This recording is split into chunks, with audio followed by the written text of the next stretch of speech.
Hello दोस्तों, नमस्कार। मैं शैलेंद्र कुमार आप सभी का स्वागत करता हूं आपके अपने चैनल एग्री नॉलेज प्लस पर। आज का हमारा सेशन है सम्मिलित राज्य कृषि सेवा परीक्षा महासंग्राम यूपीपीएससी 2020, जिसके अंतर्गत हम देखेंगे यूपीपीएससी एवं यूपीटीजीटी पीजीटी एग्रीकल्चर में पूछे जाने वाले ऐसे प्रश्न जिनकी परीक्षा में आने की प्रबल संभावना है। इस सीरीज के 9 पार्ट ऑलरेडी हो चुके हैं। आज ये 10th नंबर का सेट है। ठीक है, आइए आज के सेशन की शुरुआत करते हैं मोटिवेशनल कोट्स के साथ।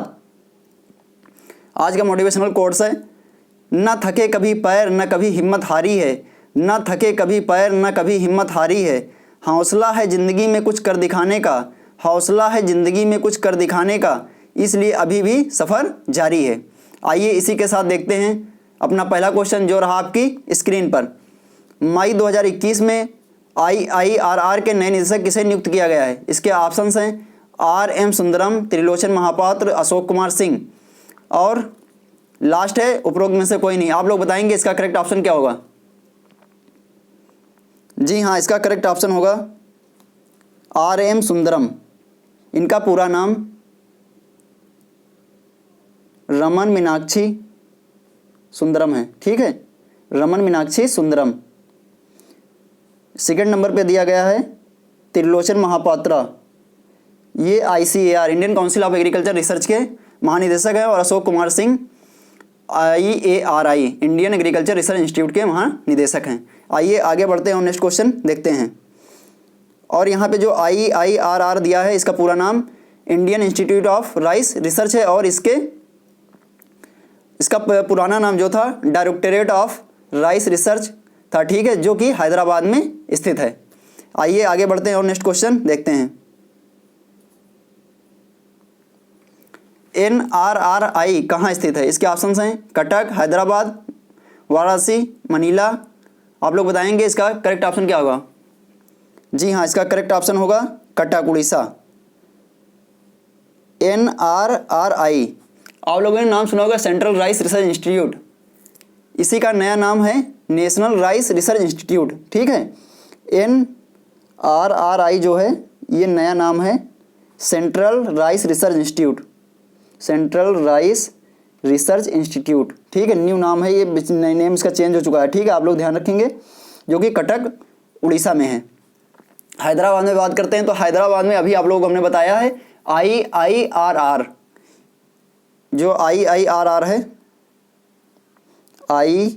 IIRR, इसका पूरा नाम Indian institute of rice research. ठीक है, इसका पूरा नाम Indian institute of rice research है, जो कि हैदराबाद में है। इसका पुराना नाम directorate of rice research DRR था। ठीक है, ये भी चीज़ आप लोग ध्यान रखेंगे। इसका भी नाम बदलकर Indian institute of rice research कर दिया गया है। थर्ड नंबर पे दिया गया है वाराणसी। वाराणसी में IRRI international rice research institute, जो कि मनीला फिलीपींस में है। International rice research institute south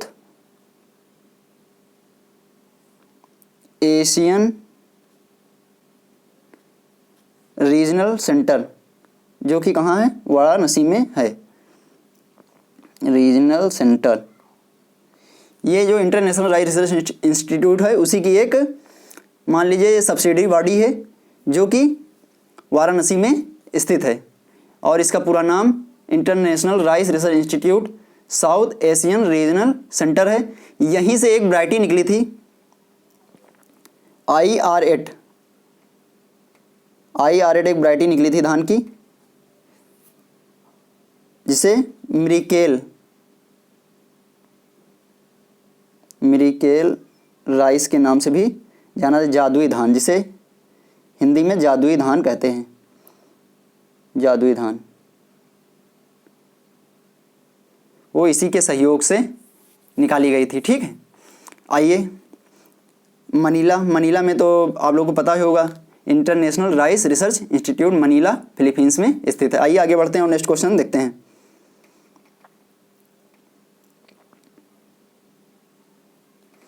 Bharat में पहली बार किस राज्य में भिक्षु फल मॉन्ग फ्रूट की खेती प्रारंभ की गई? इसके ऑप्शंस हैं हिमाचल प्रदेश, पंजाब, उत्तर प्रदेश, हरियाणा। आप लोग बताएंगे इसका करेक्ट ऑप्शन क्या होगा। जी हाँ, इसका करेक्ट ऑप्शन होगा हिमाचल प्रदेश। हिमाचल प्रदेश में मांग फ्रूट की पहली बार, जो कि भारत में पहली बार इसकी खेती की जा रही है। इसका नाम भिक्षु फल या मांग फ्रूट, और ये इसका जो उत्पत्ति स्थान है, नेटिव जो है इसका चाइना और थाईलैंड माना जाता है। ठीक है, ये भी चीज़ आप लोग ध्यान रखेंगे। इसका नाम चाइना में जो इसका नाम है लुहांगो, ये भी आप लोग नोट कर लेंगे। क्या नाम है? लुहांगो। ठीक है, ये इसका चाइनीज नेम है। इसकी विशेषता ये है कि इसमें जो शर्करा होती है, शुगर की जो मात्रा होती है, वो शुगर केन से, किससे? शुगर केन की तुलना में 250 गुना ज़्यादा मीठी होती है। ठीक है, 250 गुना ज़्यादा मीठी होती है। इसका प्रयोग डायबिटीज पेशेंट के लिए, और सबसे ज़्यादा लाभ इसका श्वसन दर, जैसे श्वसन दर किसी की घट रही है या श्वसन दर बढ़ जाती है मान लीजिए, तो इसकी चाय पीने से उस व्यक्ति की जो श्वसन दर होती है वो सामान्य हो जाती है। और यहाँ पे बात कर लेते हैं ये किस फैमिली का है। ये कुकुरबिटेसी। ठीक है, कद्दू वर्गीय जो फैमिली होती है कुकुरबिटेसी, किस फैमिली का पौधा है? कुकुरबिटेसी। ठीक है, कुकुरबिटेसी फैमिली का पौधा है। इसे कुकुरबिटेसी फैमिली का पौधा है। इसे इसका दूसरा नाम साधु फल, कुछ भी लिख के आ सकता है, भिक्षु फल लिख के आया या साधु फल, तो आप लोग ध्यान रखेंगे कि ये मॉन्ग फ्रूट की बात की जा रही है। और इसका साइंटिफिक नेम जो है सिरेसिया, नोट कर लीजिए आप लोग, सिरेसिया लिखे दे रहे हैं, 1 मिनट, सिरेसिया गैरोविनोरी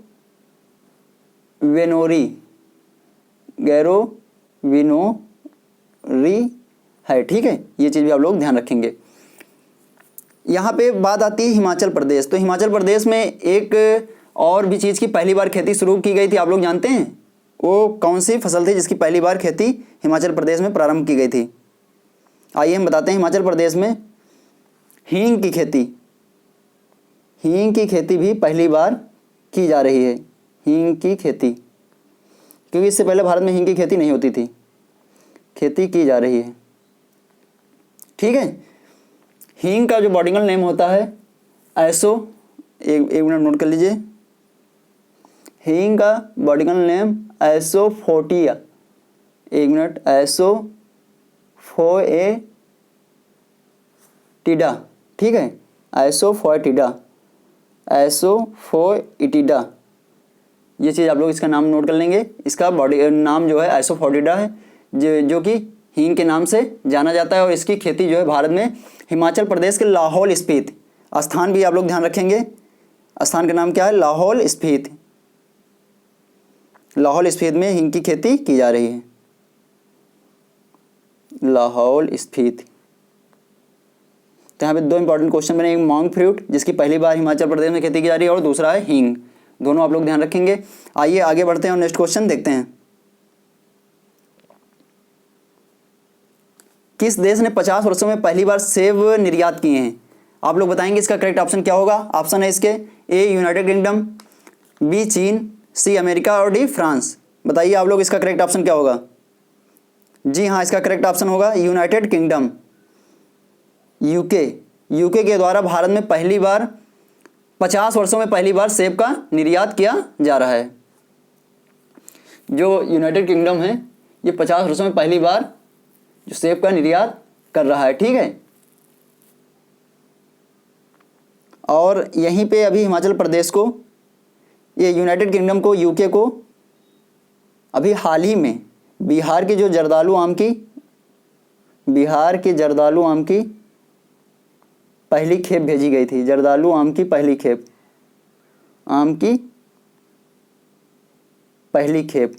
ठीक है, जर्दालू आम की पहली खेप जो है ये यूनाइटेड किंगडम को ही भेजी गई थी। जर्दालू आम को बिहार के भागलपुर से जीआई टैग प्राप्त है। भागलपुर से, ठीक है। और इसे जीआई टैग जो मिला था वो 2018 में मिला था, 2018 में। जीआई टैग जो है वो 1999 के एक्ट के तहत प्रदान किया जाता है। किस एक्ट के तहत? 1999 के एक्ट के तहत। ये 10 वर्षों के लिए दिया जाता है। कितने वर्षों के लिए? 10 वर्षों के लिए। और इसी के साथ हम देखते हैं कि प्रथम जीआई टैग की शुरुआत 2003 में होती है। पहला जीआई टैग 2004 में दार्जिलिंग की चाय, कौन सी चाय? दार्जिलिंग की चाय को 2004 में दिया जाता है। ठीक है, ये चीज भी आप लोग नोट डाउन कर लेंगे। आइए आगे बढ़ते हैं और नेक्स्ट क्वेश्चन देखते हैं। जौ की कौन सी प्रजाति छिलका रहित है? इसके ऑप्शंस हैं परगति के 508, रितंभरा के 551, गीतांजलि के 1149, करण 3। आप लोग बताएंगे इसका करेक्ट ऑप्शन क्या होगा?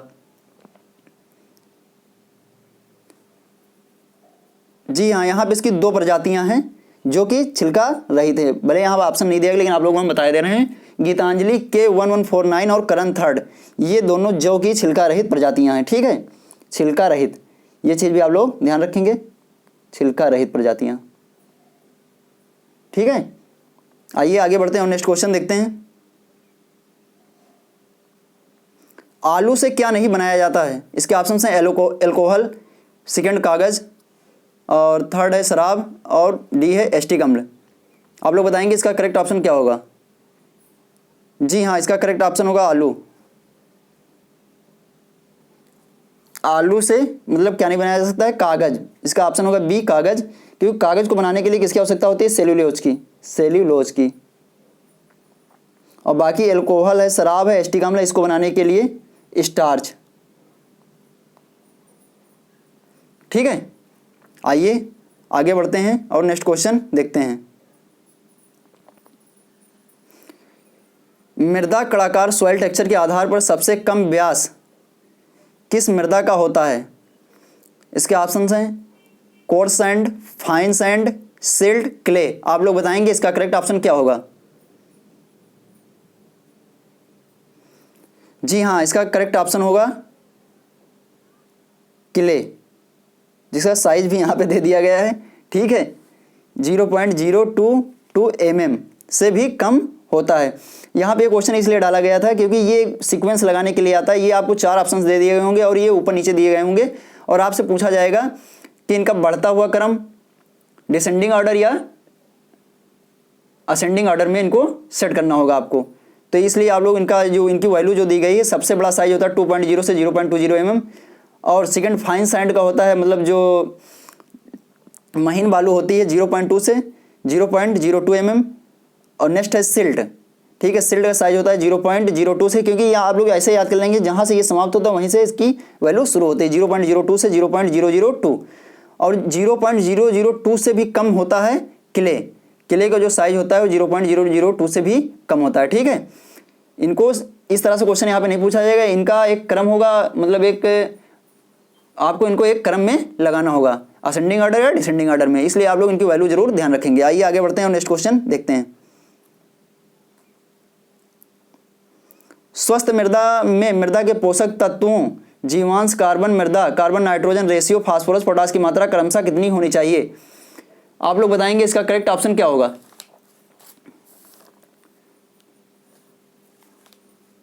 0.8%, 10:1, 40 किलोग्राम पर हेक्टेयर, 250 और 250 किलोग्राम पर हेक्टेयर। सेकेंड है 0.3%, 10:1, 25 kilogram per hectare, 200 kilogram per hectare.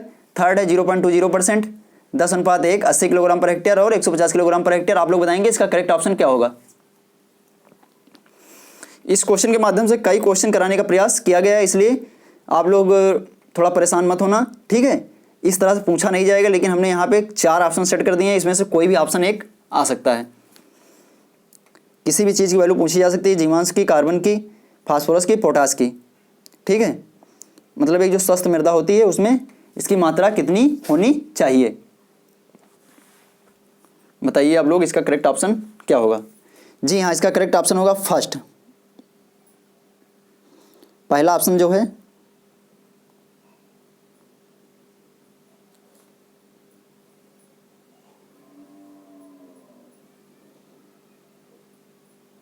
0.8%। जो स्वस्थ मृदा में जीवांश कार्बन की मात्रा होती है वो 0.8% या इससे अधिक होनी चाहिए, 0.8% या इससे अधिक। दूसरी बात आती है मृदा कार्बन की। कार्बन नाइट्रोजन रेशियो होता है मृदा में, ये ही बहुत इंपॉर्टेंट रेशियो होता है क्योंकि कार्बन जो होता है वो मृदा को ऊर्जा प्रदान करता है और नाइट्रोजन जो होता है वो उसे उपजाऊ बनाता है। ये 10:1, ये ज़्यादातर मृदाओं में फिक्स होता है, ठीक है, ये मतलब स्थिर होता है। और यहाँ पे एक दिया गया है 40 किलोग्राम पर हेक्टेयर, ये है फास्फोरस। फास्फोरस की जो मृदा में मात्रा होती है 40 किलोग्राम पर हेक्टेयर होती है। स्वस्थ मृदा की यहाँ पे बात की जा रही है। पोटास की मात्रा जो होती है 250 किलोग्राम पर हेक्टेयर होती है, ठीक है। लेकिन अब यहाँ पे देखा जाए इसमें कुछ जो सूक्ष्म पोषक तत्व होते हैं उनकी भी मात्रा नोट कर लीजिए आप लोग एक बार।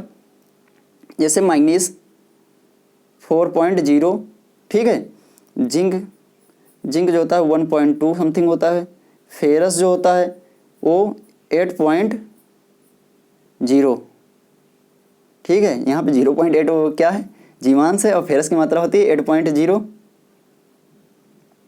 इसके अलावा होता है कापर, जैसे कापर की मात्रा होती है 0.4 और सल्फर की मात्रा होती है 15। ये चीज़ आप लोग नोट डाउन कर लेंगे, ठीक है।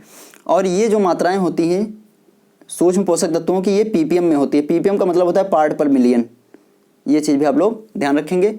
वर्तमान समय में देखा जाए, आप लोग थोड़ा सुन लीजिए, हम आप लोग बताने जा रहे हैं। वर्तमान समय में जो अधिकांश मृदाएं हैं उनमें 0.3% से भी कम जीवांश जो हैं वो शेष बचा है, जो कि बहुत ही घातक पोजीशन है।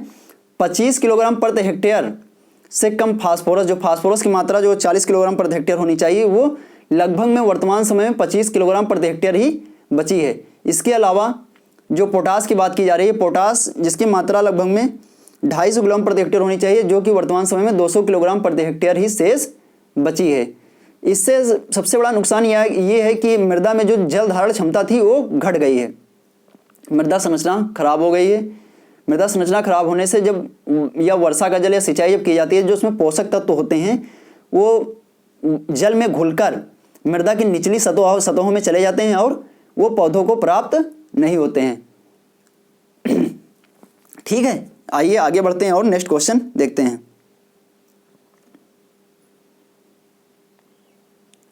टिकाऊ खेती की निम्न में से एक विशेषता है। इसके ऑप्शंस हैं, पर्यावरण को बिना नुकसान पहुंचाए प्राकृतिक संसाधनों का समुचित उपयोग करके फसलों उत्पादन में निरंतर वृद्धि करना। सेकंड नंबर पे दिया गया है, खेतों के बिना जुताई किए या कम से कम जुताई करके जीरो टिल ड्रिल द्वारा बुआई करना। कृषि फसलों के फसल चक्र में 2 या 2 से अधिक वर्ष तक चारागाह रखना। डी नंबर है, खेती का स्वरूप जिसमें कृषक केवल भोजन व अन्य सामग्री केवल जीवन निर्वाह के लिए जुटा पाता है। आप लोग बताएंगे इसका करेक्ट ऑप्शन क्या होगा।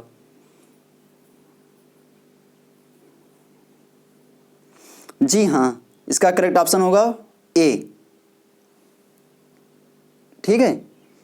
सस्टेनेबल या टिकाऊ खेती की जो विशेषता होती है, प्राकृतिक संसाधनों का उचित उपयोग करके फसलों उत्पादन में निरंतर वृद्धि करके खाद्य पदार्थों, दूध, चारा जैसे ईंधन है, कपड़ा है आदि आवश्यकताओं की पूर्ति बिना पर्यावरण को नुकसान पहुंचाए करना ही क्या कहलाता है, सस्टेनेबल फार्मिंग या टिकाऊ खेती कहलाता है, ठीक है। दूसरी बात यहाँ पे दी गई, खेतों को बिना जुताई किए या कम से कम जुताई करके जीरो टिल ड्रिल द्वारा बुआई करना। ये खेती का स्वरूप होता है कंजर्वेटिव फार्मिंग। कंजर्वेटिव फार्मिंग के बारे में आइए कुछ चीज़ें जानते हैं। जैसे संरक्षित खेती जो है टिकाऊ खेती की एक पद्धति है, ठीक है। संरक्षित खेती जो होती है टिकाऊ खेती की एक पद्धति है जिसमें खेतों को बिना जुताई या कम से कम जुताई करके फसलों को बोया जाता है और इसके लिए जीरो टिल ड्रिल मशीन का प्रयोग किया जाता है। इसकी सबसे विशेषता ये होती है कि ये जो अगर खेतों को जोता नहीं जाता है तो उसमें एक तो सबसे खास बात ये है कि मृदा संरक्षण होता है और मृदा का मतलब जो क्षरण होता है वो भी नहीं होता है। इस तकनीक के माध्यम से एक और जहाँ पे फसलों में वृद्धि हुई है तो दूसरी तरफ एक देखा जाए कि पर्यावरण के लिए भी हितकारी है।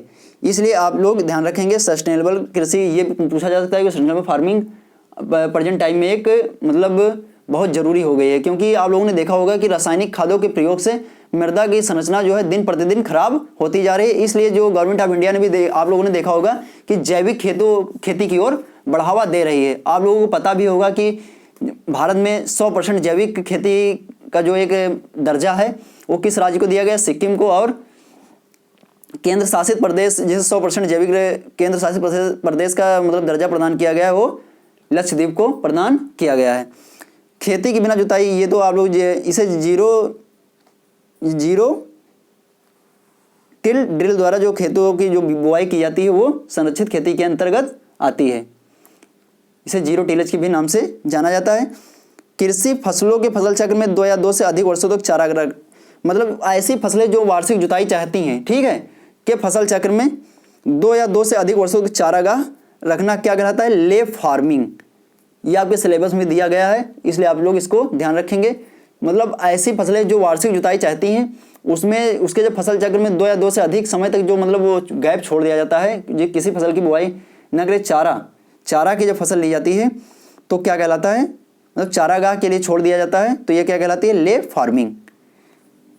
खेती का स्वरूप जिसमें कृषक केवल भोजन व अन्य सामग्री के जीवन निर्वाह के लिए, ये एक जीवन निर्वाह खेती कहलाती है। ठीक है, आइए आगे बढ़ते हैं और नेक्स्ट क्वेश्चन देखते हैं। निम्नलिखित मृदा के अवयवों में से किसका मान सही नहीं है? खनिज पदार्थ 65%, कार्बनिक पदार्थ 5%, मृदा जल 25%, मृदा वायु 25%। निम्नलिखित मृदा के अवयवों में किसका मान सही नहीं? आप लोग बताएंगे इसका करेक्ट ऑप्शन क्या होगा। जो मृदा में अवयव पाए जाते हैं तो उसमें जो मात्रा होती है, आप लोग बताएंगे मृदा संगठन में, बताइए। जी हाँ, इसका करेक्ट ऑप्शन होगा खनिज पदार्थ, क्योंकि यही ऑप्शन इसका जो मान दिया गया है ये गलत है, क्योंकि यहाँ पे 65% ना होके लगभग 45% होना चाहिए।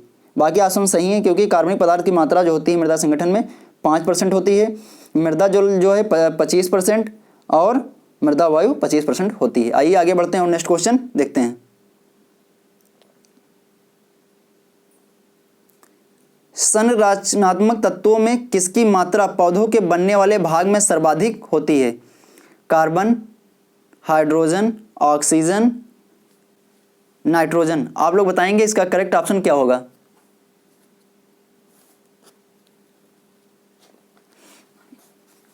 बताइए।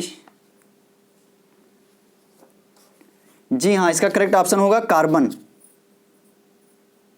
ठीक है, कार्बन की जो मात्रा होती है उस संरचनात्मक तत्व जो पौधे की संरचना में जो भाग लेते हैं, कार्बन होता है, हाइड्रोजन होता है और नाइट्रोजन होता है। ये यूपी पीएसएस में पूछा गया क्वेश्चन है। इसकी जो मात्रा होती है 45% होती है। आइए अब हम बात करते हैं इनकी पूर्ति मृदा में कहाँ से होती है। कार्बन की जो पूर्ति होती है ये वायु से, ठीक है। हाइड्रोजन की जो पूर्ति होती है ये जल से, और नाइट्रोजन की जो पूर्ति होती है ये भी वायु से होती है। दूसरे नंबर पे बात आती है हाइड्रोजन की। हाइड्रोजन की जो मात्रा है मतलब पौधों की संरचना में 6%। कितनी होती है? 6%। सबसे अधिक होता है 45% कार्बन। ये चीज़ आप लोग जरूर ध्यान रखेंगे। सेकेंड नंबर पे आता है ऑक्सीजन जो कि 43% होता है। ठीक है, बाकी जो मुख्य पोषक तत्व हैं, सूक्ष्म पोषक तत्व हैं, इनकी अल्प मात्रा की आवश्यकता होती है। और जो सूक्ष्म पोषक तत्व हैं इनकी मात्रा जो होती है पार्ट पर मिलियन में आवश्यकता पौधों के लिए होती है। आइए आगे बढ़ते हैं और नेक्स्ट क्वेश्चन देखते हैं। भारतीय मौसम विज्ञान विभाग की स्थापना कहाँ पर होती है? आप लोग बताएंगे इसका करेक्ट ऑप्शन क्या होगा। जी हाँ, इसका करेक्ट ऑप्शन होगा कोलकाता। कोलकाता में ही 15 जनवरी, कब? 15 जनवरी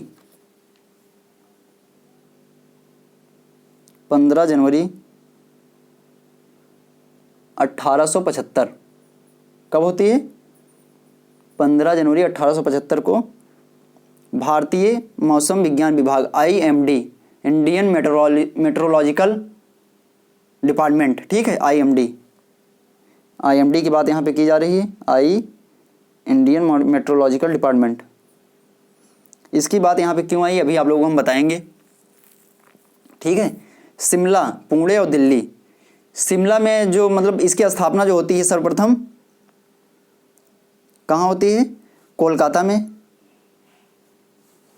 1875, 15 जनवरी 1875।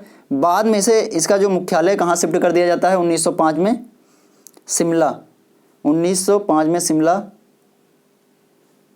पुणे फिर आ जाता है 1928, 1928 में पुणे, और 1944 में दिल्ली, और प्रेजेंट टाइम में इसका मुख्यालय जो है दिल्ली में ही है। ये चीज़ भी आप लोग ध्यान रखेंगे, ठीक है।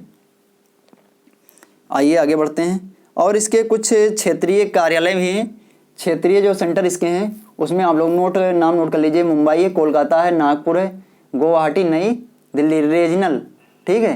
ये रीजनल इसके जो वो हैं शोध संस्थान IMD के, वो कहाँ पे हैं? एक है मुंबई, कोलकाता, नागपुर, गुवाहाटी, नई दिल्ली और चेन्नई। आइए आगे बढ़ते हैं और नेक्स्ट क्वेश्चन देखते हैं। प्याज के भंडारण में अंकुरण को रोकने के लिए किस रसायन का प्रयोग किया जाता है? आप लोग बताएंगे इसका करेक्ट ऑप्शन क्या होगा? इथाइलिन, साइटोकाइनिन, ऑक्सिन, डी है मैलिक हाइड्राजाइड। आप लोग बताएंगे इसका करेक्ट ऑप्शन क्या होगा? जी हाँ, इसका करेक्ट ऑप्शन होगा मैलिक हाइड्राजाइड। जो आप लोगों ने देखा होगा प्याज जब लाके मतलब ज़्यादा स्टोर कर लिया जाए, घर पे रख दिया जाए, तो उसमें देखा होगा कि आप लोगों ने देखा होगा कि उसमें अंकुरण, वो अंकुरित हो जाता है। जैसे ये प्याज है मान लीजिए और इसमें अंकुरण निकल आते हैं ऐसे, ठीक है। तो इसको रोकने के लिए किस चीज़ का प्रयोग किया जाता है? Maleic hydrazide. यहाँ पे बात आती है सेकेंड ऑप्शन की, साइटोकाइनिन। साइटोकाइनिन का मुख्य रोल होता है कोशिका विभाजन में। किस में भाग लेते हैं ये? कोशिका विभाजन में भाग लेते हैं। और साइटोकाइनिन की जो खोज है वो स्कूग और मिलर के द्वारा की गई थी। ये चीज़ भी आप लोग ध्यान रखेंगे, ठीक है। इसकी खोज स्कूग और मिलर के द्वारा की गई थी। ये लोग आप स्कूग, एक मिनट नाम देख लीजिए अगर समझ ना पाए हो, स्कूग और मिलर, स्कूग और मिलर, ठीक है। यहाँ पे बात आती है, ये जो हार्मोन साइटोकाइनिन दिया गया है ये कैसा हार्मोन है? एक वृद्धि कारक हार्मोन है, प्लांट ग्रोथ प्रमोटर। आप लोगों ने देखा होगा कि मतलब जो हार्मोन होते हैं दो श्रेणियों में बटे हुए हैं। एक होता है इनहिबिटर यानी कि वृद्धि नियंत्रक, ग्रोथ मतलब प्लांट ग्रोथ रेगुलेटर, और या ग्रोथ इनहिबिटर, और दूसरा होता है वृद्धि कारक हार्मोन जिन्हें ग्रोथ प्रमोटर्स भी कहा जाता है, जिसके अंदर ऑक्सिन है, जिब्रेलिन है, साइटोकाइनिन है। और इनहिबिटर में बात जो की जाए तो एब्सिसिक एसिड और इथाइलिन आते हैं। सेकेंड नंबर पे दिया गया ऑक्सिन, जो कि भी एक वृद्धि कारक हार्मोन है। इसका प्रयोग शीर्षस्थ प्रभाव, शीर्ष भाग की वृद्धि करने के लिए, और इसी के अंतर्गत एक आता है ऑक्सिन के अंतर्गत इंडोल ब्यूटारिक एसिड, एक हार्मोन आता है इंडोल IBA, यह ऑक्सिन के अंतर्गत ही आता है और एक कृत्रिम हार्मोन है, ठीक है, कृत्रिम हार्मोन है। इसका प्रयोग कैसे? जड़ों के निर्माण के लिए, जड़ों के विकास के लिए किया जाता है, जड़ों के विकास या निर्माण के लिए, जड़ों के विकास या निर्माण के लिए, ठीक है, निर्माण के लिए किया जाता है इंडोल ब्यूटारिक एसिड। फलों को बीज रहित बनाने में भी ऑक्सिन का प्रयोग किया जाता है। और 2,4-D का भी प्रयोग पार्ट पर मिलियन में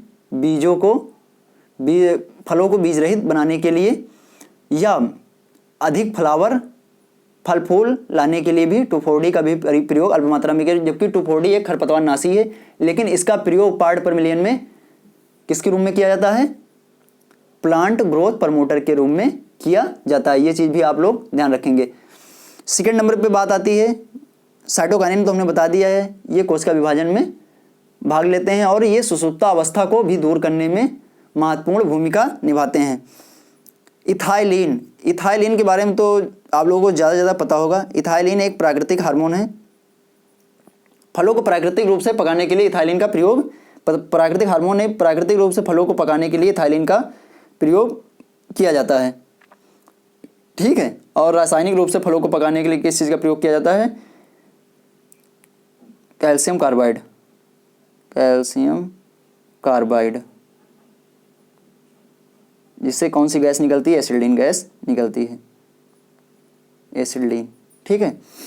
इथाइलिन आप लोगों ने देखा होगा मार्केट में इथाइलिन राइपनर के नाम से, ठीक है, मतलब बहुत तेज़ी से बिक रही है, क्योंकि इसका प्रयोग आप लोगों ने देखा होगा, अभी आम का सीज़न चल रहा था, आम को पकाने के लिए इसी का प्रयोग किया जाता है, ज़्यादातर इसी का प्रयोग किया जाता है। ये प्राकृतिक रूप में भी फलों में पाई जाती है, और ये जो होता है इसका प्रयोग ये गैस अवस्था में होती है।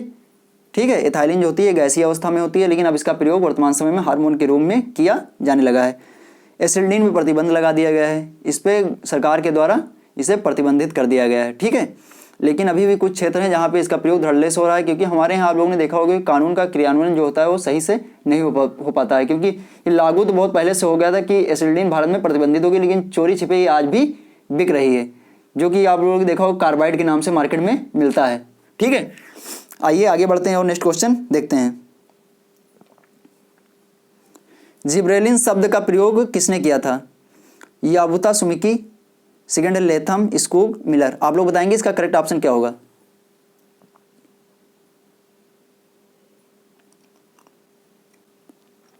जी हाँ, इसका करेक्ट ऑप्शन होगा याबुता सुमिकी। इन्होंने ही जिब्रेलिन शब्द का प्रयोग सर्वप्रथम किया था। जिब्रेलिन के बारे में अभी हम आप लोगों को बता चुके हैं, शायद नहीं बताया, तो सुन लीजिए एक बार। फलों का आकार बढ़ाने में जिब्रेलिन का प्रयोग होता है। ठीक है, फलों को बीज रहित बनाने में, फलों का आकार बढ़ाने में, आकार बढ़ाने में, आकार बढ़ाने में, बीज रहित बनाने में, बीज रहित बनाने में। ठीक है, और बीज और कलिकाओं की सुसुप्ता अवस्था या डॉर्मेंसी जो होती है उसको तोड़ने के लिए भी इसका प्रयोग किया जाता है। प्रेजेंट टाइम में आप लोगों ने देखा होगा इसका प्रयोग अब बहुत सारी फसलों में, जैसे मेंथा की फसल में भी किसानों के द्वारा किया जाने लगा है, क्योंकि वो लोग चाहते हैं कि अगर इसका प्रयोग खेतों में किया जाता है, फसलों पर किया जाता है, तो उसमें वनस्पतिक वृद्धि ज़्यादा होती है। और यहाँ पे एक बात आती है, जैसे टमाटर है, सेब है, में ऑक्सीजन की अपेक्षा जिब्रेलिक एसिड का जो है प्रभाव पार्थेनोकार्पिक फल के विकास में अच्छा रोल अदा करता है, पार्थेनोकार्पिक। ठीक है, आइए आगे बढ़ते हैं यहाँ और देखते हैं इसके अन्य ऑप्शन के बारे में। लेथम जो है, लेथम साइटोकाइनिन के, जो साइटोकाइनिन हार्मोन था उसका जो शब्द है प्रथम बार प्रयोग किसने किया था? लेथम ने। स्कूग और मिलर के बारे में हमने आप लोगों को पहले ही बता दिया था, स्कूग मिलर ने साइटोकाइनिन हार्मोन की खोज की थी। आइए आगे बढ़ते हैं और नेक्स्ट क्वेश्चन देखते हैं।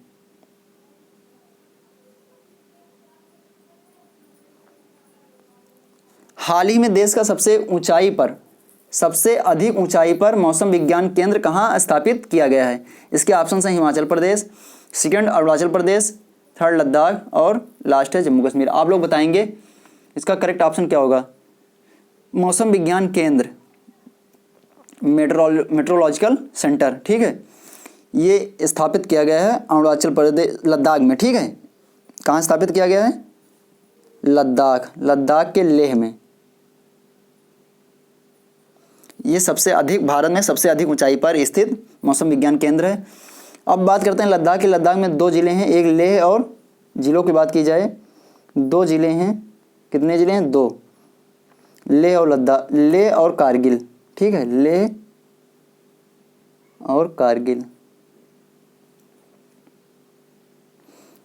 एक नेशनल पार्क भी है यहाँ पे, बहुत प्रसिद्ध है, जो सबसे अधिक ऊंचाई पर स्थित है, हैमिस नेशनल पार्क। कौन सा? Hemis national park. ये जो मौसम विज्ञान केंद्र है, इससे पहले ये हिमालयी क्षेत्र में स्थित, जो हिमालयी रेंज में है, ये पहला मौसम विज्ञान केंद्र है। इससे पहले अरुणाचल प्रदेश, कहाँ पे? अरुणाचल प्रदेश में, इससे पहले अरुणाचल प्रदेश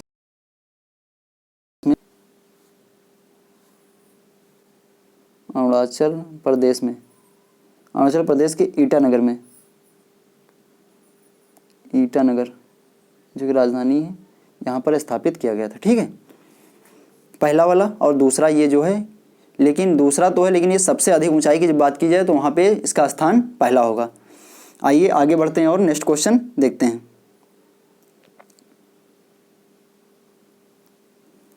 निम्नलिखित में से कौन सा जोड़ा सही सुमेलित नहीं है? इसके ऑप्शंस हैं रेशम प्रोटीन जो है फेब्रोलिन, रेशम प्रोटीन जो होती है फेब्रोलिन कहलाती है।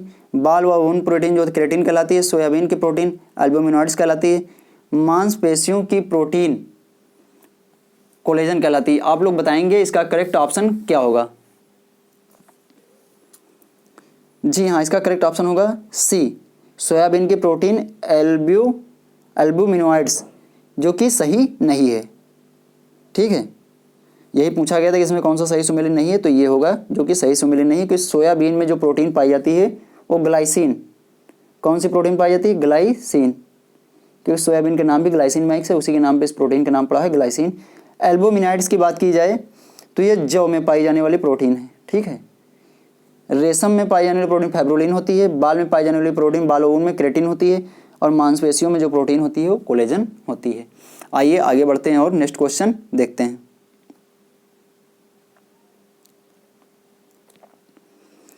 फल एवं सब्जियों का फास्फुरीकरण किस ताप पर किया जाता है? इसके ऑप्शंस हैं 100 डिग्री सेंटीग्रेड या सेल्सियस से कम पर, 100 डिग्री सेल्सियस से अधिक पर, 15 डिग्री सेल्सियस से कम पर, 0 से 5 डिग्री सेल्सियस पर।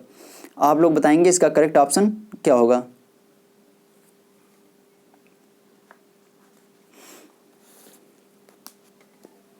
जी हाँ, इसका करेक्ट ऑप्शन होगा कौन सा? फास्फुरीकरण 100 डिग्री सेल्सियस से कम पर। ठीक है, और इसके निर्जमीकरण की बात की जाए, ये पाश्चराइजेशन होता है। पाश्चराइजेशन में जो होता है इसमें सिर्फ हानिकारक कौन से जीवाणु, हानिकारक जीवाणुओं की वृद्धि रुक जाती है। हानिकारक जीवाणु जो होते हैं, हानिकारक जीवाणुओं की वृद्धि या हानिकारक जीवाणु जो होते हैं वो मर जाते हैं। ठीक है, मर जाते हैं। जबकि दूसरा दिया गया 100 डिग्री सेल्सियस, 100 डिग्री सेल्सियस पर क्या होता है?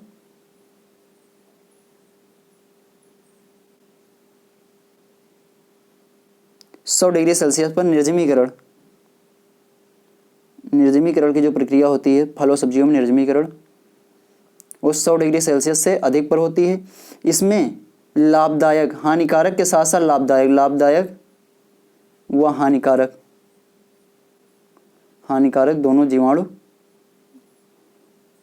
दोनों जीवाणु मारे जाते हैं। ठीक है, 15 डिग्री सेल्सियस से कम पर क्या किया जाता है? फलों और सब्जियों को मतलब कोल्ड स्टोरेज में संरक्षित किया जाता है। ठीक है, और डीप फ्रीजिंग जो होती है मान लीजिए वो 0 से 5 डिग्री सेंटीग्रेड पर की जाती है। आइए आगे बढ़ते हैं और नेक्स्ट क्वेश्चन देखते हैं। पेय पदार्थों को परिरक्षित करने के लिए किस गैस का और कितनी मात्रा में प्रयोग किया जाता है? आप लोग बताएंगे इसका करेक्ट ऑप्शन क्या होगा? ऑक्सीजन 20 ग्राम प्रति लीटर, दूसरा दिया गया है CO2 14 ग्राम प्रति लीटर, थर्ड नंबर पे दिया गया है SO2 14 ग्राम प्रति लीटर, और लास्ट दिया गया है इनमें से कोई नहीं। आप लोग बताएंगे इसका करेक्ट ऑप्शन क्या होगा? बताइए। जी हाँ, इसका करेक्ट ऑप्शन होगा CO2 14 ग्राम प्रति लीटर। इसकी मात्रा जो होती है CO2 की 14 ग्राम प्रति लीटर होती है। ठीक है, आप लोगों ने देखा होगा जो बेवरेज यानी जो पेय पदार्थ आते हैं उसमें आप लोगों ने खोला होगा, जब बोतल खोलते हैं तो उनमें से कुछ बुलबुले टाइप में निकलते हैं, देखा है ना, झाग निकलती है। वो जो होती है वो कार्बन डाइऑक्साइड होती है। कार्बन डाइऑक्साइड को 14 ग्राम प्रति लीटर के हिसाब से जब उसके अंदर भर दिया जाता है तो उसमें जो होता है जीवाणु, जो हानिकारक जीवाणु होते हैं, जीवाणुओं की वृद्धि रुक जाती है। इसलिए मतलब इसका प्रयोग बॉटलिंग यानी कि किसमें किया जाता है? पेय पदार्थों को परिरक्षित करने के लिए किया जाता है। कार्बन डाइऑक्साइड का मतलब जो ये प्रयोग है इसकी मात्रा जो है 14 ग्राम प्रति लीटर से अधिक नहीं होनी चाहिए। जितने भी पेय पदार्थ यानी कोल्ड ड्रिंक्स जितनी भी आती हैं उसमें इसकी मात्रा होती है, उसी के कारण उसमें जो होता है कि झाग निकलती है। ठीक है, ये चीज़ आप लोग ध्यान रखेंगे। आइए आगे बढ़ते हैं और नेक्स्ट क्वेश्चन देखते हैं।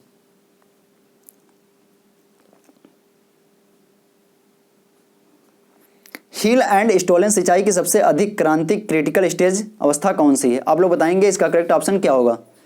गेहूं, आलू, मक्का, सरसों।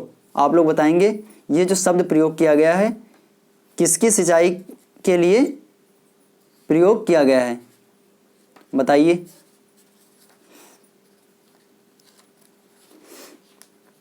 जी हाँ, ये जो प्रयोग किया गया है हिल एंड स्टोलन सिंचाई, ये आलू की एक क्रांतिक स्टेज होती है।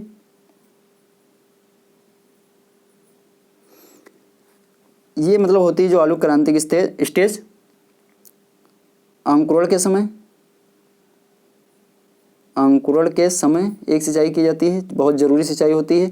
दूसरी जो होती है कंद बनने से पूर्व, जब आलू के कंद बनने लगते हैं, आलू कंद बनने से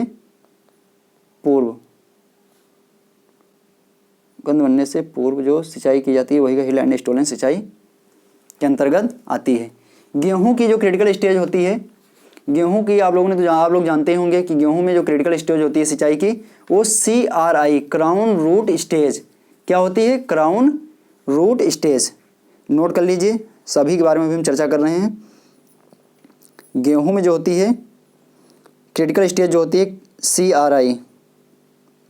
CRI आफ्टर सोइंग, जो वो होता है गेहूं 21 डेज आफ्टर सोइंग, मतलब गेहूं की बुआई के 21 दिन बाद जो सिंचाई की जाती है क्राउन रूट स्टेज के अंतर्गत आती है।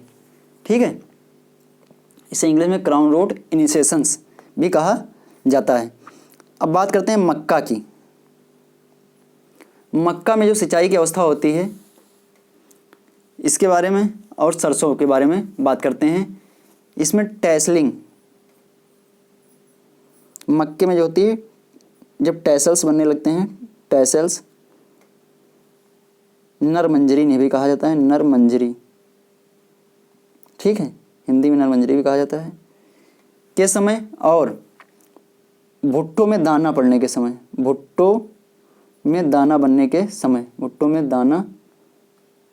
के समय, ये दो अवस्थाएं जो होती है बनने के समय, ये जो दो अवस्थाएं हैं ये बहुत ही क्रिटिकल स्टेज होती है मक्का की सिंचाई के लिए। सरसों में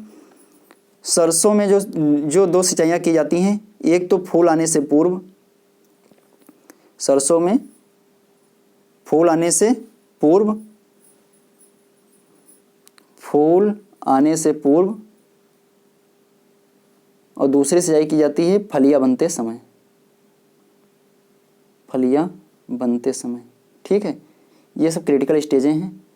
ये चीज़ आप लोग जरूर ध्यान रखेंगे क्योंकि परीक्षाओं में पूछा जरूर जाता है। आइए आगे बढ़ते हैं और नेक्स्ट क्वेश्चन देखते हैं। नेक्स्ट क्वेश्चन है कैंकर रोग किस फसल की एक चिंताजनक समस्या है? इसके ऑप्शंस हैं संतरा, नींबू, खट्टा नींबू, चकोतरा। आप लोग बताएंगे। यहाँ के जो ऑप्शन हैं इसके जो सेट किए गए हैं ये बहुत नज़दीकी हैं एक दूसरे के, इसलिए आप लोग इसका करेक्ट ऑप्शन बताएंगे।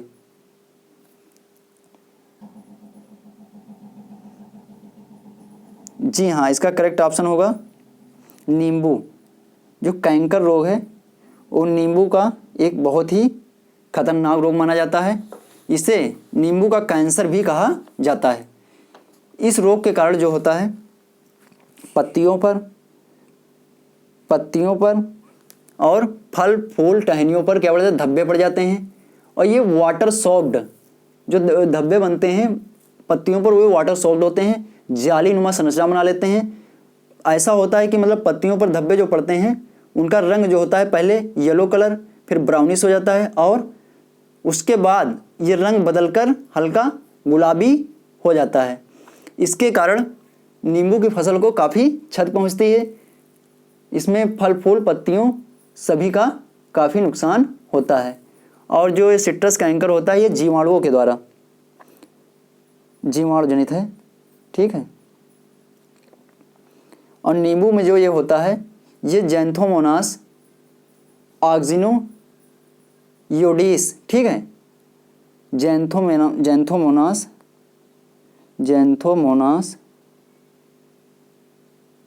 ऑक्जिनोडिस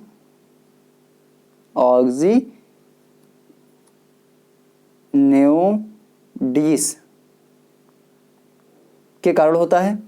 लेकिन इसके अलावा यहाँ पे कभी कभी ऑप्शन में आता है जैंथोमोनास सिट्राई, तो आप लोग कभी डाउट मत करना, ठीक है। अगर नींबू वर्गीय फसलों में कैंकर रोग की बात की जाएगी, नींबू वर्गीय फसलों में कैंकर रोग की बात की जाएगी तो वहाँ पे क्या होगा, जैंथोमोनास सिट्राई, ठीक है, जैंथोमोनास सिट्राई, ठीक है। ये चीज़ भी कभी कभी ऑप्शन में आती है। दोनों एक ही चीज़ें हैं, बस ये प्रजातियों के हिसाब से इसके जो रोग कारक हैं वो अलग अलग हैं, ठीक है।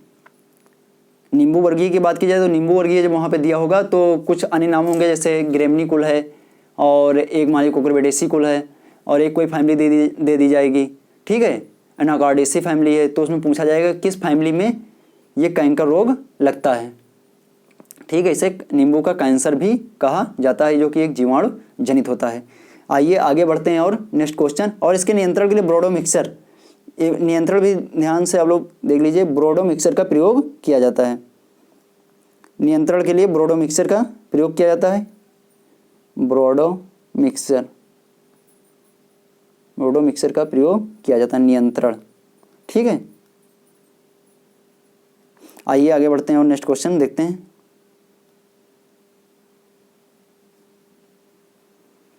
प्याज फसल का कौन सा मुख्य कीट है, आप लोग बताएंगे इसका करेक्ट ऑप्शन क्या होगा, बताइए। भुनगा, माइगोट नहीं होता है, माइगोट होता है, ठीक है, यहाँ पे माइगोट, बालदार सुंडी और सफ़ेद गिडार। आप लोग बताएंगे इसका करेक्ट ऑप्शन क्या होगा। जी हाँ, ये इसका सही ऑप्शन होगा ए, भुनगा। प्याज में जो लगता है भुनगा लगता है, ठीक है। माइगोट की बात की जाए, बैंगन और भिंडी का प्रमुख कीट है। माइगोट जो है क्या है, बैंगन और भिंडी। बालदार सुंडी की बात जो की जाए तो ये उड़द और मूंग में बहुत ज़्यादा लगती है। आप लोगों ने देखा होगा एक सुंडी होती है ऐसे ऐसे और इस पे ऐसे ऐसे बाल होते हैं, ठीक है, ऐसे ऐसे बहुत से रोए होते हैं। ये जो सुंडी लगती है किस में लगती है, उड़द और मूंग में। मूंगफली में सफ़ेद गिडार लगता है। कौन सा लगता है, सफ़ेद गिडार। सफ़ेद गिडार, इसको भी आप लोगों ने देखा होगा, भले ऐसे जानते ना हो। सफ़ेद गिडार होता है जो ऐसे रचना उसकी होती है, ऐसे ऐसे छल्ला नुमा कुछ शरीर होता है, ऐसे ऐसे। आप लोगों ने देखा होगा कि आलू या मूंगफली के खेत में ये पाया जाता है, हल्का वाइटिस्ट कलर का होता है, ठीक है, ऐसे इसकी संरचना होती है और ये मृदा के अंदर रहता है। और आलू में देखा होगा आप लोगों ने, आलू जब कभी कभी खुदाई जब आलू की जाती है तो उसमें छिद्र बने होते हैं, उसमें जो ये नुकसान पहुंचाता है यही सफ़ेद गिडार है। इसी प्रकार ये मूंगफलियों को भी नुकसान पहुंचाता है, ठीक है। ये चीज़ भी आप लोग ध्यान रखेंगे। और आइए इसी के साथ आगे बढ़ते हैं और नेक्स्ट क्वेश्चन देखते हैं। नेक्स्ट क्वेश्चन ये रहा आपकी स्क्रीन पर। मानसून शब्द किस भाषा से लिया गया है, इसके ऑप्शन हैं लैटिन, अरबी, ग्रीक और फारसी। आप लोग बताएंगे इसका करेक्ट ऑप्शन क्या होगा।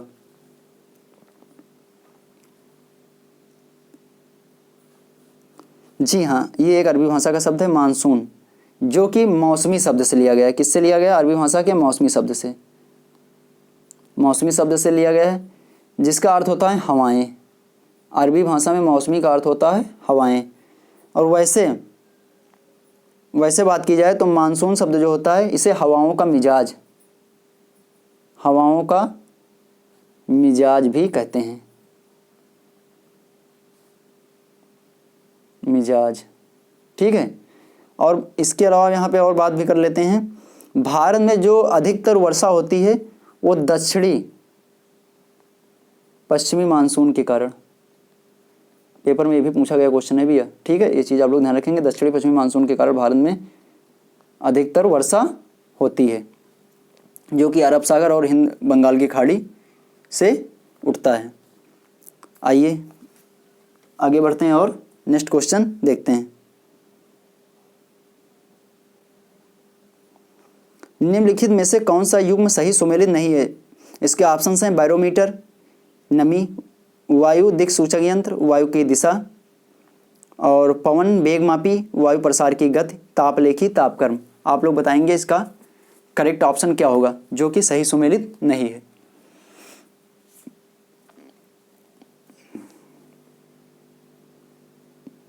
जी हाँ, इसका सही ऑप्शन होगा फर्स्ट बैरोमीटर। बैरोमीटर वायु दाब मापने के लिए प्रयोग किया जाता है, वायु दाब, ठीक है। नमी को मापने के लिए हाइग्रोमीटर। किसका प्रयोग किया जाता है? हाइग्रोमीटर का प्रयोग किया जाता है। आर्द्रता या नमी, ठीक है।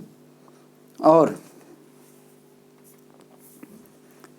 वायु दिक् सूचक यंत्र, वायु दिक् सूचक यंत्र के द्वारा वायु की दिशा मापी जाती है। यहाँ पे पवन वेग मापी, पवन वेग मापी के द्वारा वायु प्रसार की गति मापी जाती है। इसे एनीमोमीटर, क्या होता है? एनीमोमीटर, एनीमोमीटर के नाम से भी जाना जाता है। तापलेखी जो थर्मामीटर का नाम है, थर्मामीटर, ठीक है। तापलेखी किसका नाम है? थर्मामीटर का नाम है। आइए आगे बढ़ते हैं और नेक्स्ट क्वेश्चन देखते हैं।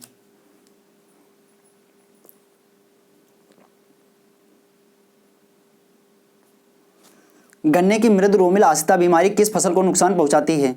इसके ऑप्शंस हैं आलू, गेहूं, मक्का, और फोर्थ भी मक्का ही हो गया, ठीक है। आइए जानते हैं इसका सही ऑप्शन क्या होगा। गन्ने की जो मृद रोमिल आसिता रोग लगता है, ये किसको नुकसान पहुंचाता है?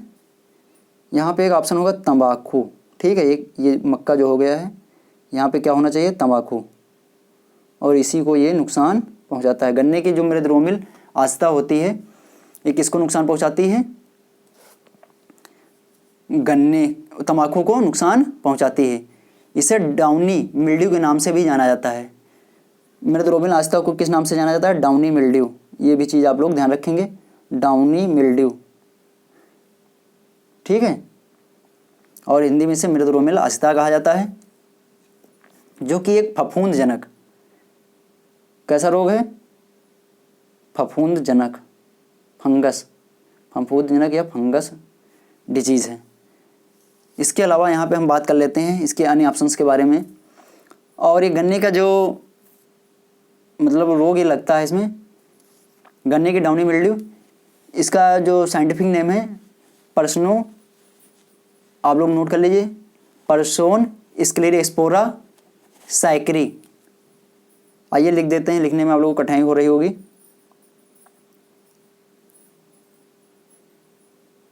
पर्सनो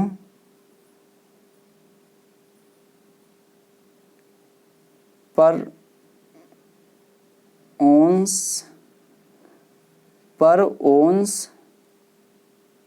क्लेरोस्पोरा, ठीक है, स्पोरा, ये एक ही में है। पर ओंस क्लेरोस्पोरा, ठीक है, सैकेराई, सैकराई या सैकरी, ठीक है।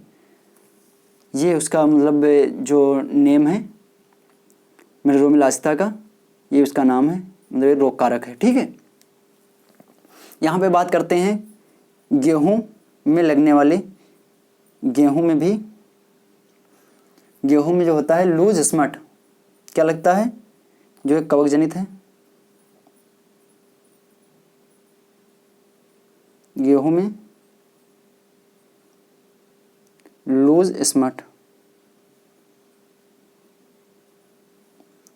स्मट, ये गेहूं की एक बहुत ही भयानक बीमारी है। इसमें जो होता है पाउडर टाइप में बालियों पर क्या बन जाता है, पाउडर टाइप में बन जाता है, और वो एक पौधे से पौधों की पत्तियां पीली हो जाती हैं।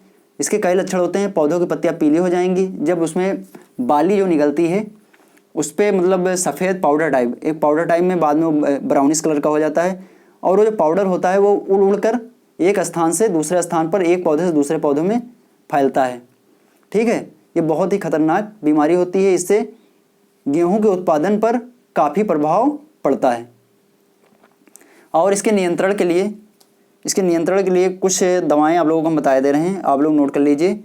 जैसे नियंत्रण जो है कासुगामाइसिन,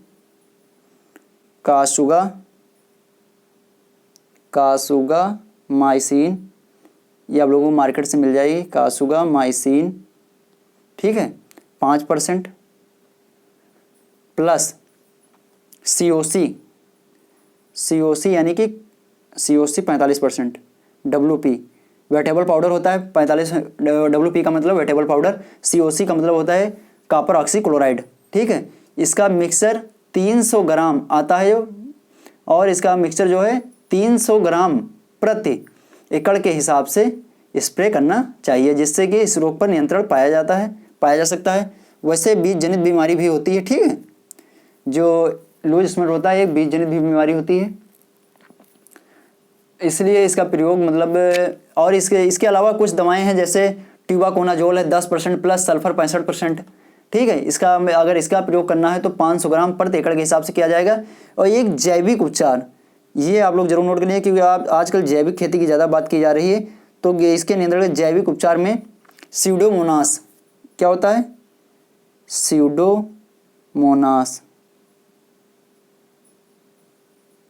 स्यूडोमोनास फ्लोरेंसिस। ठीक है, फ्लोरेंसिस।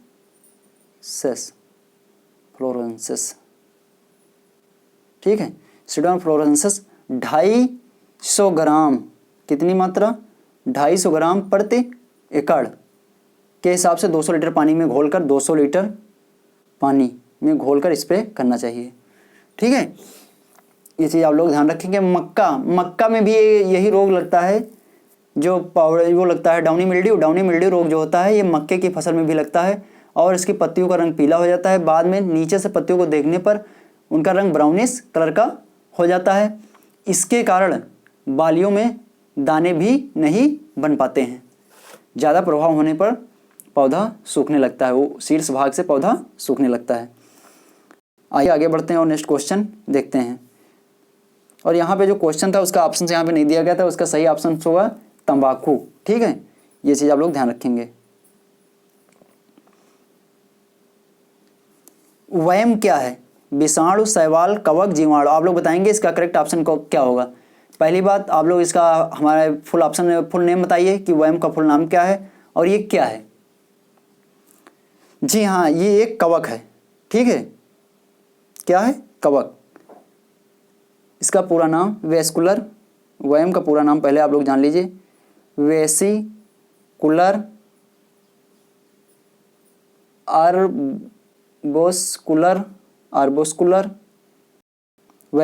आर्बोस्कुलर माइकोराइजा। कभी कभी ऐसे नहीं लिख के आता है, माइकोराइजा ही लिख के आता है। ठीक है, माइकोराइजा।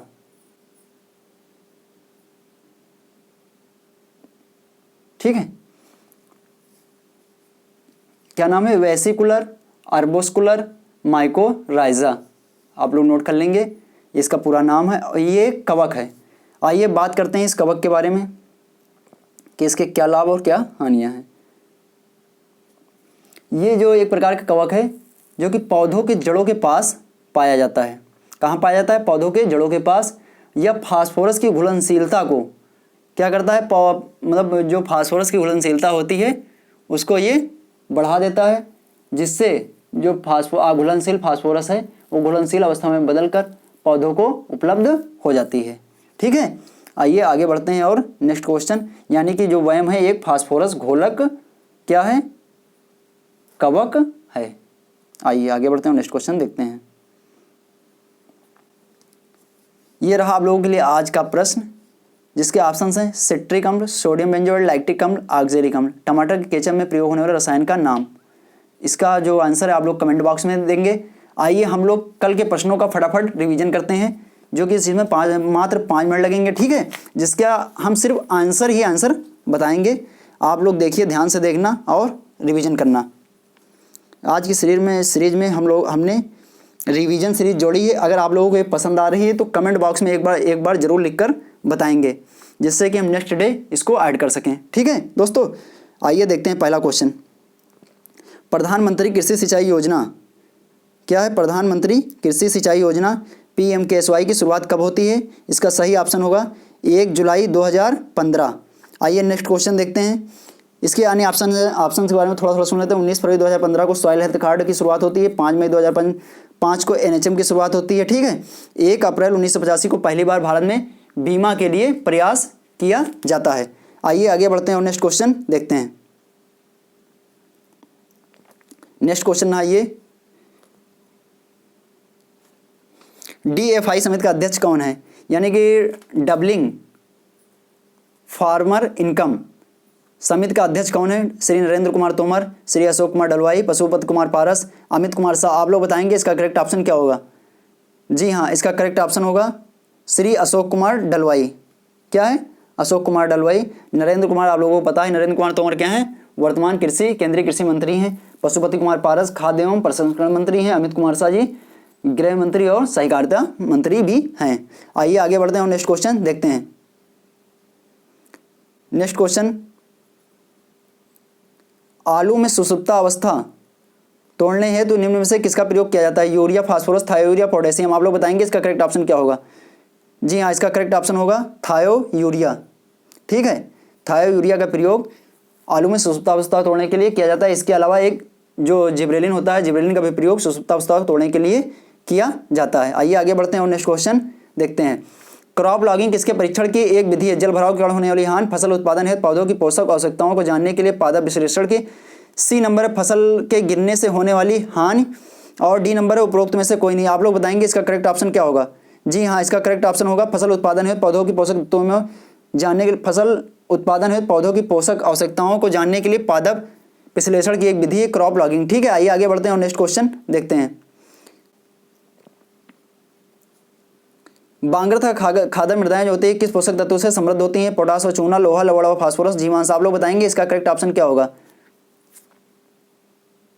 जी हाँ, इसमें पोटास और चूना की अधिकता होती है, जबकि लवण, फास्फोरस, नाइट्रोजन जीवांश पदार्थों की कमी पाई जाती है। आइए आगे बढ़ते हैं और नेक्स्ट क्वेश्चन देखते हैं।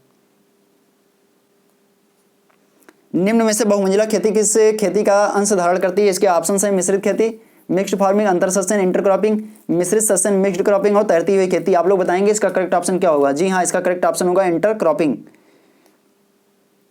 बहुमंजिला खेती में अलग अलग ऊंचाई की कई फसलें उगाई जाती हैं। जैसे एक फसल होगी, जैसे मान लीजिए मक्का की, दूसरी हो जाएगी मिर्च की, तीसरी हो जाएगी आलू की, ठीक है। जिसमें इसमें ऐसी ऐसी फसलें उगाई जाती हैं जिनकी ऊंचाइयाँ, और एक मान लीजिए कोई कुकुरबिटेसी कुल की है, जिसका मतलब फ्रेम बना के ऊपर फैला दी जाती है, ठीक है। ये इस प्रकार से जो खेती की जाती है वो बहुमंजिला खेती के अंतर्गत आती है। ये इंटरक्रॉपिंग अंश इसलिए धारण करती है क्योंकि इसमें जो होता है एक क्रमबद्ध तरीके से खेती इसकी की जाती है। मिक्स्ड फार्मिंग के अंतर्गत पशुपालन व क्या किया जाता है? फसल उत्पादन दोनों साथ साथ किया जाता है। मिक्स्ड क्रॉपिंग के अंतर्गत जब 2 या 2 से अधिक फसलों को एक साथ मिलाकर बोया जाता है तो वह क्या कहलाता है? मिश्रित सस्यन का तैरती हुई खेती डल झील में सब्जियों इत्यादि के उत्पादन के लिए बहुतायत मात्रा में की जाती है। आइए आगे बढ़ते हैं और नेक्स्ट क्वेश्चन देखते हैं। निम्नलिखित में से भारतीय मृदाओं में सर्वाधिक विशाल वर्ग की मृदा किस का प्रतिनिधित्व करती है? जलोढ़ मृदा, काली मृदा, लाल मृदा और लेटेराइट मृदा। इसका सही ऑप्शन होगा जलोढ़ मृदा। सर्वाधिक क्षेत्रफल जलोढ़ मृदा का, दूसरे नंबर पर लाल मृदा है, तीसरे नंबर पर काली मृदा है। जलोढ़ मृदा का क्षेत्रफल जो है 15 लाख हेक्टेयर से लगभग करीब में है, ठीक है, 15 लाख हेक्टेयर। आइए आगे बढ़ते हैं और नेक्स्ट क्वेश्चन देखते हैं।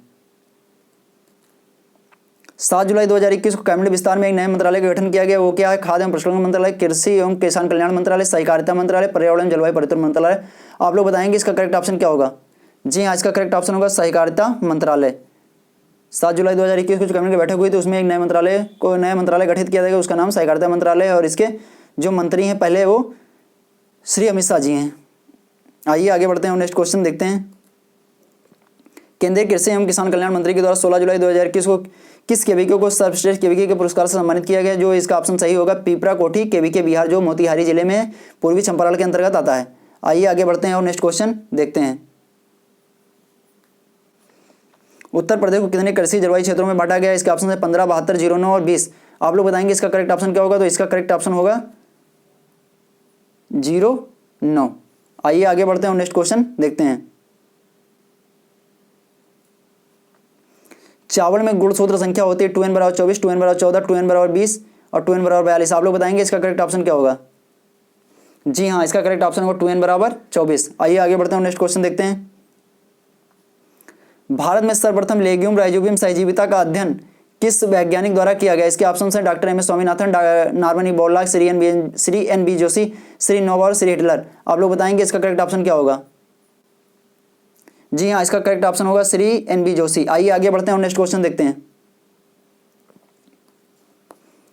उत्तर प्रदेश में वृक्षारोपण महाकुंभ योजना का शुभारंभ कब किया गया था? इसके ऑप्शन हैं 1952, 1935, 2007, 8, 9 अगस्त 2019। इसका सही ऑप्शन होगा 9 अगस्त 2019।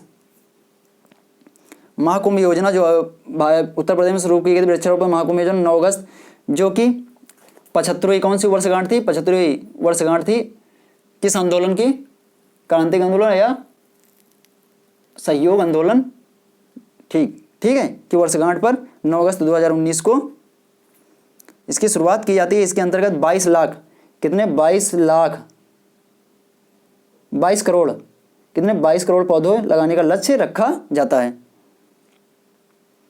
आइए आगे बढ़ते हैं और नेक्स्ट क्वेश्चन देखते हैं। 2012-13 के आंकड़ों के आधार पर देश की कुल कृषि योग्य भूमि का लगभग कितने प्रतिशत उत्तर प्रदेश में है? इसका सही ऑप्शन होगा 10.48%। आइए आगे बढ़ते हैं और नेक्स्ट क्वेश्चन देखते हैं। ठीक है, झूमिंग कृषि किन राज्यों में की जाती है? इसके ऑप्शन है नागालैंड, अरुणाचल प्रदेश, असम, उपरोक्त सभी। आप लोग बताएंगे इसका करेक्ट ऑप्शन क्या होगा? नागालैंड, अरुणाचल प्रदेश, असम या उपरोक्त सभी? जी हाँ, इसका करेक्ट ऑप्शन होगा उपरोक्त सभी, क्योंकि झूमिंग कृषि जो है इसे शिफ्टिंग कल्टीवेशन भी कहा जाता है। ये खेती जो है पूर्वोत्तर भारत के लगभग सभी राज्यों में की जाती है। आइए आगे बढ़ते हैं और नेक्स्ट क्वेश्चन देखते हैं। शुष्क खेती में वार्षिक वर्षा कितने सेंटीमीटर से कम पाई जाती है? 50 सेंटीमीटर, 20 सेंटीमीटर, 10 सेंटीमीटर, 80 सेंटीमीटर। इसका सही ऑप्शन क्या होगा? आप लोग बताएंगे इसका सही ऑप्शन क्या है? जी हाँ, इसका सही ऑप्शन है 50 सेंटीमीटर। ये कभी कभी इंच में भी लिखा आता है, तो यहाँ पे होगा 20 इंच से कम। ठीक है, से कम वर्षा जो होती है वो शुष्क खेती कहलाती है। आइए आगे बढ़ते हैं और नेक्स्ट क्वेश्चन देखते हैं। किस पंचवर्षीय योजना में कृषि क्षेत्र में विकास दर न्यूनतम दर्ज की गई थी? प्रथम पंचवर्षीय योजना, द्वितीय, तृतीय, चतुर्थ। आप लोग बताएंगे इसका करेक्ट ऑप्शन क्या होगा? जी हाँ, इसका करेक्ट ऑप्शन होगा तृतीय पंचवर्षीय योजना, जिसमें जो कृषि क्षेत्र में विकास दर थी वो ऋणात्मक हो गई थी, -0.73%। ठीक है, आइए आगे बढ़ते हैं और नेक्स्ट क्वेश्चन देखते हैं।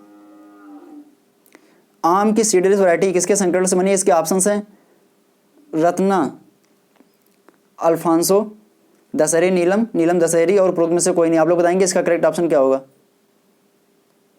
जी हाँ, इसका करेक्ट ऑप्शन होगा रत्ना अल्फांसो, जो कि आम की एक कौन सी वैरायटी है? सिंधु वैरायटी है, जो कि एक सीडलेस वैरायटी है। दशहरी, नीलम से कौन सी वैरायटी बनी है? आप लोगों को पता ही है, आम्रपाली है, नीलम, दशहरी, मल्लिका है। ठीक है, आइए आगे बढ़ते हैं और नेक्स्ट क्वेश्चन देखते हैं। उत्तर प्रदेश के मैदानी क्षेत्र में सर्वाधिक वर्षा कहाँ पे होती है? इसके ऑप्शन से गोरखपुर, मथुरा, पीलीभीत, वाराणसी। आप लोग बताएंगे इसका करेक्ट ऑप्शन क्या होगा?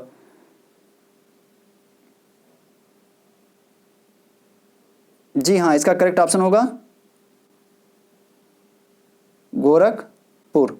गोरखपुर में ही सर्वाधिक वर्षा होती है मैदानी क्षेत्र में अगर बात की जाए उत्तर प्रदेश, और सबसे कम वर्षा होती है मथुरा, सबसे कम। ठीक है, आइए आगे बढ़ते हैं और नेक्स्ट क्वेश्चन देखते हैं। नेक्स्ट क्वेश्चन है 1 वर्ग किलोमीटर में कितने हेक्टेयर होते हैं? 1 हेक्टेयर, 10 हेक्टेयर, 100 हेक्टेयर और 1000 हेक्टेयर। आप लोग बताएंगे इसका करेक्ट ऑप्शन क्या होगा। जी हाँ, इसका करेक्ट ऑप्शन होगा 100 हेक्टेयर। 1 वर्ग किलोमीटर में 100 हेक्टेयर होते हैं। ठीक है, यही का ऑप्शन, इसका ऑप्शन सही होगा। आइए आगे बढ़ते हैं और नेक्स्ट क्वेश्चन देखते हैं।